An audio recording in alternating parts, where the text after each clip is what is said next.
Hi. Um, I just thought it'd be easier if I wrote instead of writing back to do a video. I got Miracle's writing. And so I just wanted to give you a little feedback so you knew what I was looking for.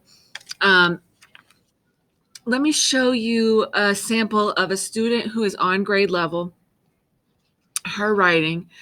Um, Her name is Julia. I just pulled this off the wall from somebody else's class. Um, so the way we teach writing is that we teach it in books. So this is a stapled packet of 3 pages, and that's what I was saying. Each writing should have 3 pages at a minimum. And it should tell a story. So the first page tells the beginning of the story, the second page tells the middle of the story, and the last page tells the end. So we've also done lessons about labeling pictures. So you see this girl has labeled all the things in her pictures. Um, and then we've also, we've talked about a title. She doesn't have a title. But so she said, I got on my scooter. I had so much fun. She's got a speech bubble, illustrations. I was so tired. We went to sleep. So this is the kind of writing I'm looking for. Not everything is spelled correctly, but she sounded it out. So she didn't get the E in tired. She didn't get the other E in sleep. She missed the S in was. That's fine. She sounded it out herself, and this is what she heard. Okay. Again, we have the labeling of the pictures. So this is one writing. So for Miracle, I need 4 of these.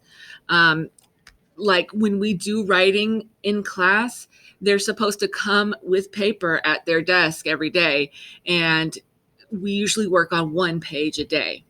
So by the end on Thursday, they should have a book made because that's 4 days of writing because they're supposed to be writing every day.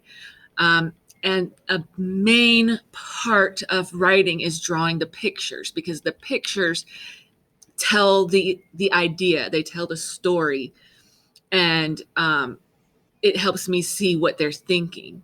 So before they do anything, they're supposed to plan their story. What goes on this page, what's going to happen in the middle, what's going to happen at the end. They tell it out loud before they write anything. They get a plan. And then they're supposed to draw the pictures on all 3 pages first, and then they're supposed to go back and write sentences. Again, I don't want you sounding it out for him. I want him sounding it out for himself. So I want him stretching out the words, not you stretching out the words, just nice and slow. I see on his writing, you know, we have the H in school, which is not a letter he's supposed to know that school has an H in it because you can't hear it, right? So again, everything on this paper is spelled correctly. And I know because he's reading at a level A, he's not supposed to know all those word patterns. So this is not something I would grade. Also, this is just 1 sentence. So we're looking for 3 sentences at a minimum for kindergarten. So maybe if he goes back and adds 1 sentence to each of these pages, that would be good. And the top one can be the title. And like I said, right now, I'm not worried about capital letters, lowercase letters. I'm more concerned with his inventive spelling and the finger spaces. That's what I'm most concerned about. So I want to say this would be a paper that I would say meets expectations. Spelling does not count wrong.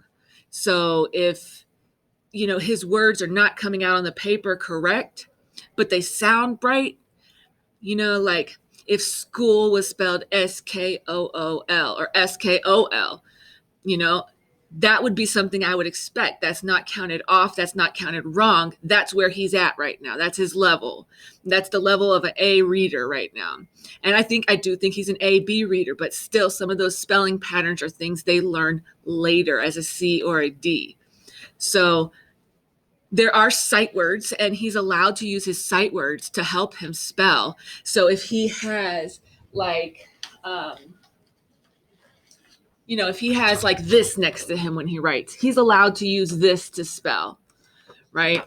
Or you see on this page, the girl had her colors spelled right. That's oftentimes because the crayons have, the colors on the side of them spelled correctly. So she just looked at the crayons and spelled it correctly. That's fine. I'm not mad about that.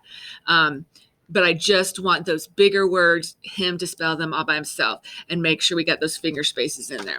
So that's what I'm looking for. And if you have any questions, let me know. But I would like to see 4 of those writing pieces to get an accurate reflection of what I think he can do, and as well as those science and social studies things. Like I said, take a couple weeks. I think I need grades in, by I think the end of next week. That's when we go to break on the 18th. So, take that time to get them all in. And if he can't, if he's frustrated, if he's crying, then just stop and take a break and send me what you can. Okay, we'll work together. We'll get his grades up. But I just wanted to give you that sample so you kind of knew what to expect. All right. Thank you so much. Bye.